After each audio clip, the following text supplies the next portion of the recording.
le monde. Dans cette séance, je m'adresse aux élèves du tronc commun.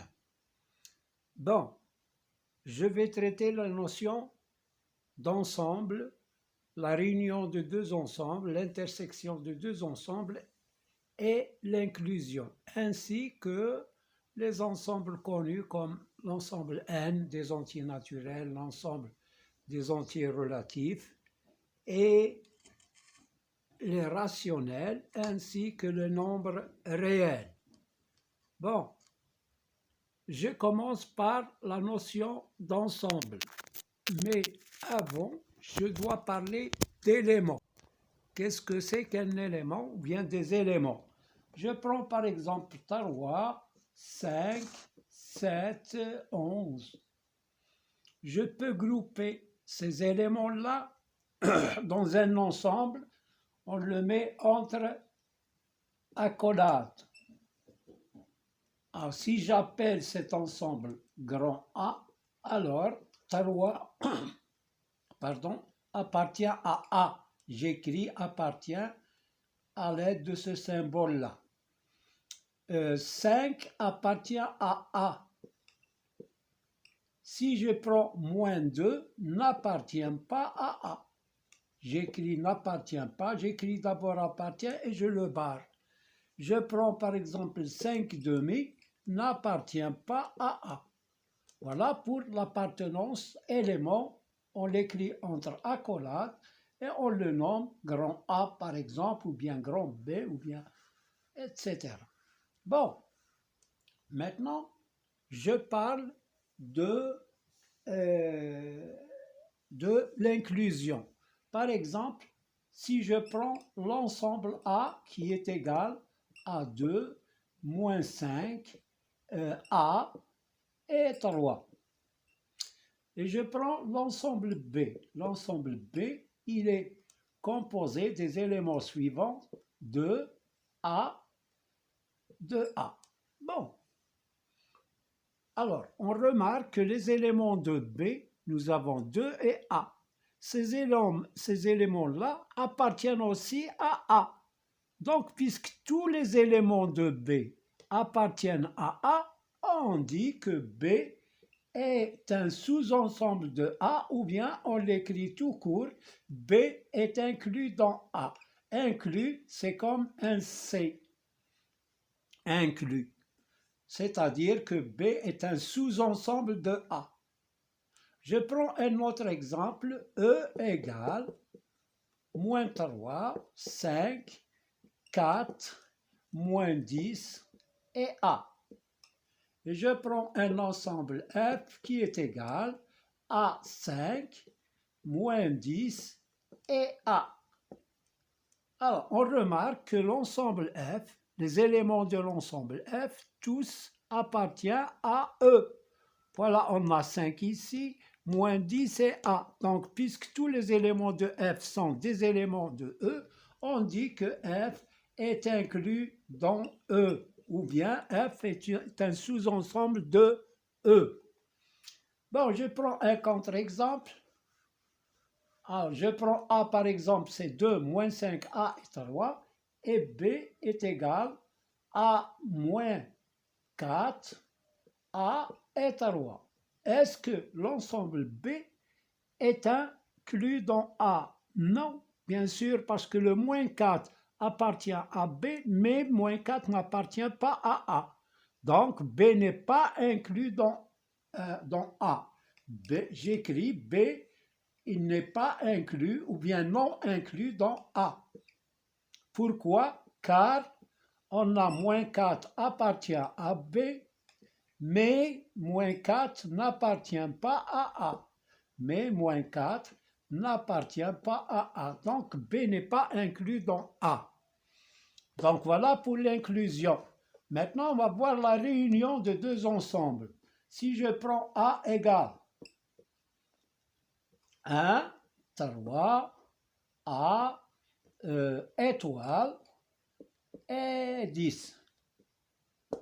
Bon, je prends l'ensemble B qui est égal à 2, A, 5, étoile, 20.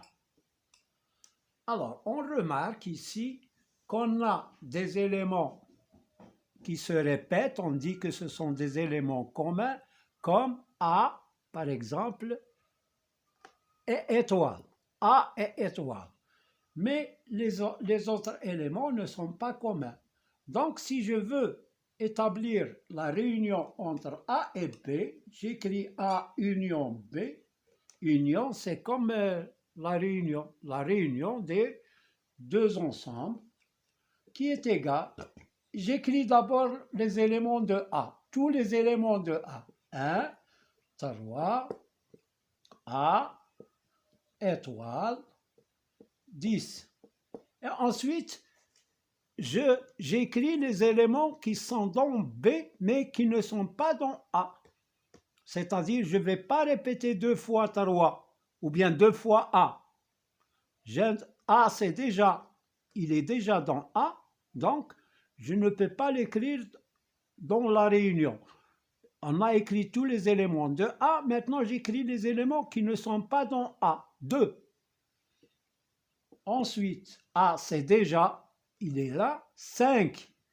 Il n'est pas dans A, donc je l'écris, 5. Il y a étoile, c'est déjà fait. Il y a 20. Donc voilà la réunion de ces deux ensembles. On écrit dans la réunion de deux ensembles les éléments communs et non communs. Les éléments qui sont en commun et les éléments qui ne sont pas en commun. Donc, c'est l'ensemble de ces éléments-là. Je prends un autre exemple. E égale 5, 20, 100. Et j'écris F égale moins 2, 3, 20, 30 et 100. Alors, E et F, on a des éléments qui sont en commun et des éléments qui sont non communs. Donc, on va écrire les éléments E union F, c'est les éléments non communs et communs. J'écris, pour faire ça, j'écris tous les éléments de E. 5, 20, 100. Maintenant, j'écris les éléments de F qui ne sont pas des éléments de E. Moins 2, 3, 20 c'est déjà fait, il est là, 30, et c'est tout. 100, il est déjà dans la réunion. Donc voilà pour la réunion de ces deux ensembles. Maintenant, on va voir l'intersection. L'intersection, que signifie l'intersection de deux ensembles? Il est formé par les éléments en commun, uniquement par les éléments non communs. A, j'écris A et j'écris inter, c'est le U à l'envers. A inter B est égal. J'écris quels sont les éléments communs. Il y a A, il y a étoile, et c'est tout. Donc c'est A et étoile. Voilà les éléments communs entre A et B. C'est A et étoile. On appelle ça l'intersection des ensembles A et B. Voilà pour l'intersection. On a vu l'inclusion, la réunion et l'intersection maintenant. Je donne un autre exemple de l'intersection. E égale moins 2, 5, étoile, A et 10. Et un autre ensemble, F est égal à moins 4, 5, 3, étoile et 20. Alors, quels sont les éléments en commun? Les éléments en commun, ce sont 5 et étoile. Donc, E inter F, j'écris comme ça, je lis E inter F, ou bien l'intersection de E et F est l'ensemble qui est 5 et étoile. C'est tout. Ce sont seulement ces deux éléments qui sont en commun. Les autres, on ne les écrit pas. Voilà pour l'intersection de deux ensembles. Maintenant, je traite l'ensemble N, Z, D, Q et R. L'ensemble N. L'ensemble N, c'est l'ensemble des entiers naturels. 0, 1, 2, 3, 4, jusqu'à l'infini. J'écris comme ça. Z. Z, il est formé des éléments, des entiers naturels, d'abord. 0, 1, 2, 3, 4, jusqu'à l'infini. Et il y a les nombres négatifs. Moins 1, moins 2, moins 3, moins 4, et jusqu'à moins l'infini. Par ici, moins l'infini, et par là, plus l'infini. Maintenant, l'ensemble D. L'ensemble D, c'est l'ensemble des nombres décimaux. L'ensemble des nombres décimaux s'écrit sous la forme de x sur sur 10 à la puissance n, ou bien a, j'écris ça a, sur 10 à la puissance n. C'est-à-dire que tout nombre décimal, il s'écrit de cette forme, où a est un nombre entier relatif, et n un entier relatif aussi. Donc j'écris par exemple 5 sur 2, 5 sur 2, il est égal à, je peux transformer ce nombre-là sous cette forme-là. Je multiplie par 2, plutôt par 5, ça me donne 25. Ou bien je fais la division de 5 par 2, ça me donne 2,5. Et 2,5, c'est 25 par 10. Voilà, on a retrouvé le 10. Donc, c'est un nombre décimal. 25 dixièmes, c'est 5 demi. Je simplifie par 5 ici et par 5 ici, ça me donne 5 demi. Et 5 demi, c'est un nombre décimal. Bon, donc tout nombre décimal s'écrit avec une virgule, mais le nombre de chiffres après la virgule est bien fini. Il est fini, il n'est pas infini. Par exemple, je prends 2,5, 7,3, 4,12, etc. Moins 7,5, moins 2,3. Tout ça, ce sont des nombres décimaux relatifs. Il y a des positifs et des négatifs. Il y a aussi les fractions, comme 5 demi, on a dit elle est égale à 2,5. Donc, c'est 3 demi aussi, c'est un nombre décimal parce que si j'effectue la division de 3 par 2, il y a 1,5. Donc, la division se termine, donc c'est un nombre décimal. Maintenant,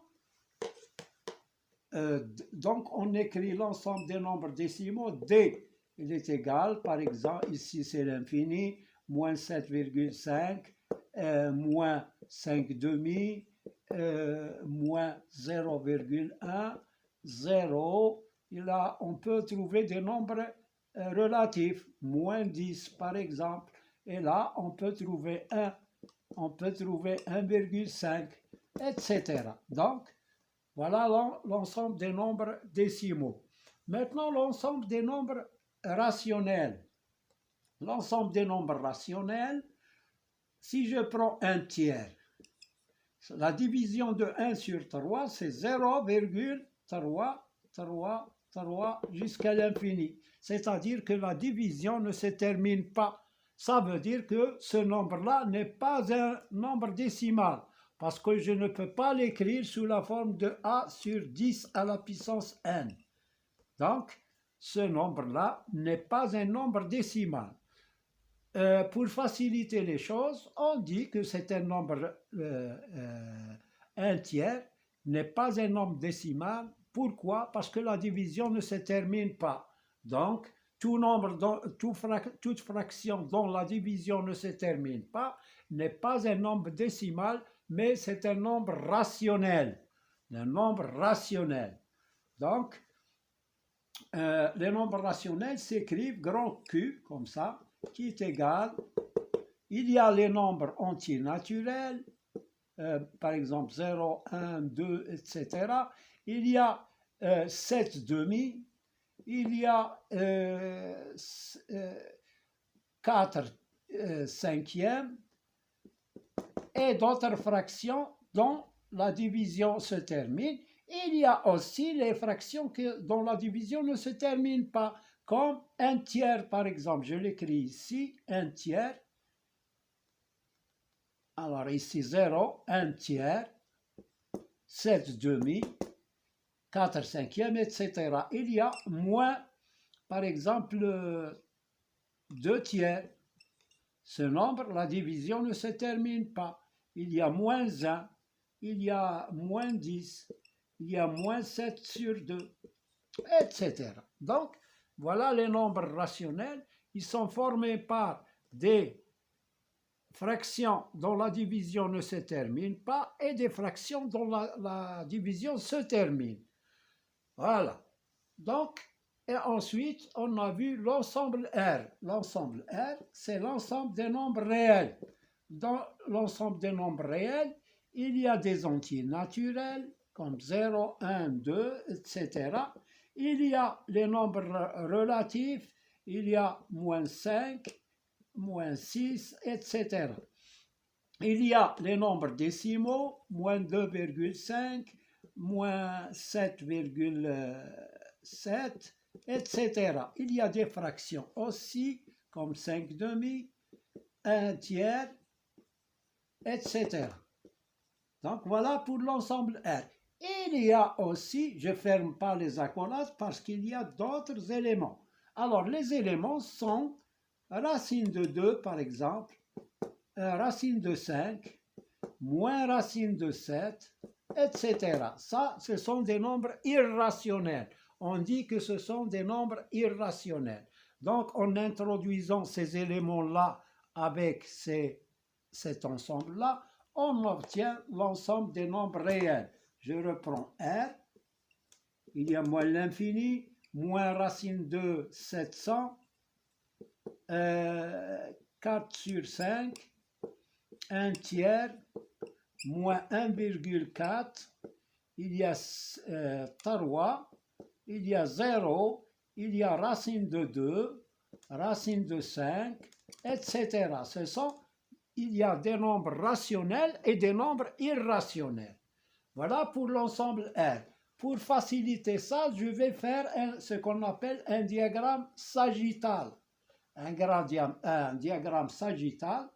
Au début, on a l'ensemble N. Alors, l'ensemble N, c'est ça, c'est 0, 1, 2, 3, 4, jusqu'à l'infini. Il y a l'ensemble des nombres relatifs négatifs, moins 1, moins 2, moins 3, moins 4, etc. Ça, si je prends l'ensemble N, si je prends l'ensemble N, il est inclus dans Z. N est inclus dans Z. Donc, Z, il est formé des nombres négatifs et des nombres positifs qui sont des entiers naturels. Il y a aussi, après, les nombres décimaux. Pour les nombres décimaux, je prends moins 2,5, 5 demi, moins 7 demi, 1,17, etc. Ce sont des nombres décimaux qui ne sont pas des entiers relatifs. Donc, voilà l'ensemble D. Et l'ensemble D, il y a les entiers naturels, les entiers relatifs et les nombres décimaux.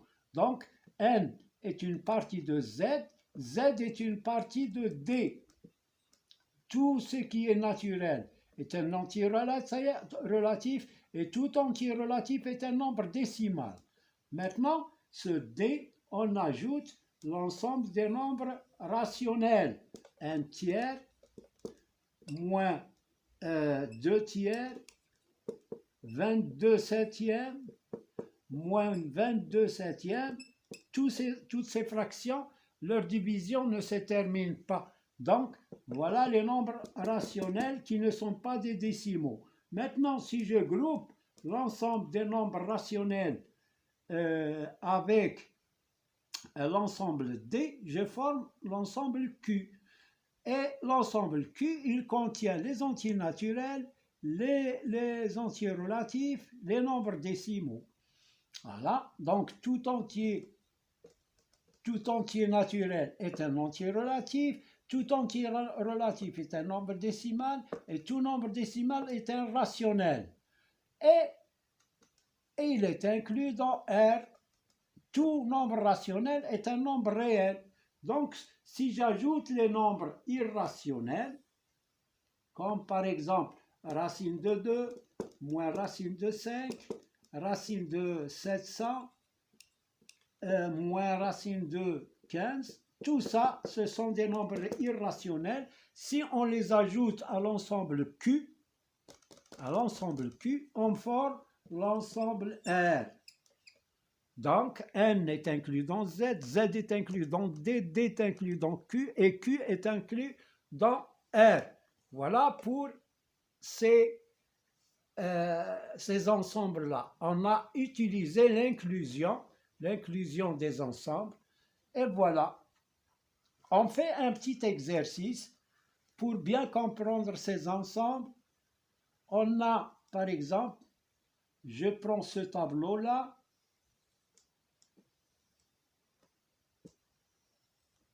J'écris ici les nombres 0, moins 7, 14, 3,5, 3 demi, 1 tiers, racine de 5 et pi, avec lequel on calcule l'aire d'un cercle, et moins 17.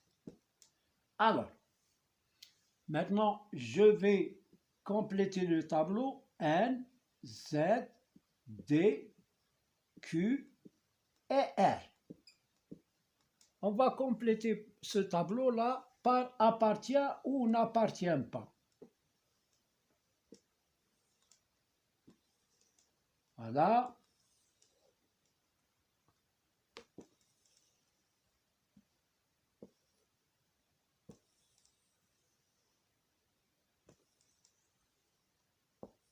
Alors, pour N,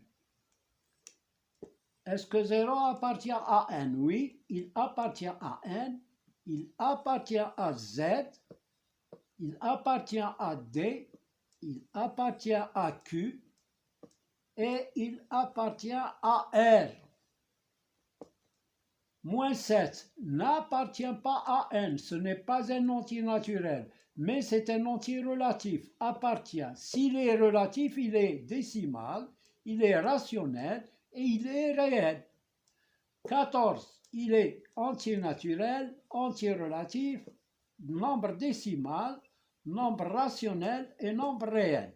3,5, ce n'est pas un naturel, ce n'est pas un entier relatif, c'est un décimal, c'est un rationnel et c'est un réel. 3 demi, ce n'est pas un nombre entier naturel, ce n'est pas un nombre entier relatif, c'est pas 3 demi, c'est un nombre décimal parce que la division se termine. Donc, puisqu'il est décimal, c'est un rationnel et c'est un réel. Pour un tiers, ce n'est pas un entier naturel, ce n'est pas un entier relatif et ce n'est pas un nombre décimal. Pourquoi? Parce que la division ne se termine pas. Donc c'est un rationnel et c'est un réel. Pour racine de 5, n'est pas un entier naturel, n'est pas un entier relatif, n'est pas un nombre décimal, n'est pas un rationnel, mais c'est un nombre réel. Pi, la même chose, n'appartient pas, ce n'est pas un nombre entier naturel, relatif, c'est pas un nombre décimal, c'est pas un rationnel, mais c'est un réel. Voilà. Je prends moins 16, n'appartient pas, mais il appartient à Z, parce que c'est un nombre entier relatif. Il appartient. Donc, comme vous voyez ici, quand on a un nombre qui appartient à D, il appartient à Q, il appartient à R. Ici, il appartient à N, donc il appartient à tous les ensembles. 14, il appartient à N, il appartient à tous les ensembles. Ensuite, 3/2, ici il appartient à D, donc il appartient à Q, et il appartient à R. Voilà pour cet exercice. Il va vous aider pour bien distinguer entre les ensembles N, Z, D, Q et R. Alors, à bientôt, on fera une séance d'exercice, Inch'Allah. N'oubliez pas de mettre like et abonner si vous êtes nouveau. Appuyez sur la cloche. Merci de votre attention.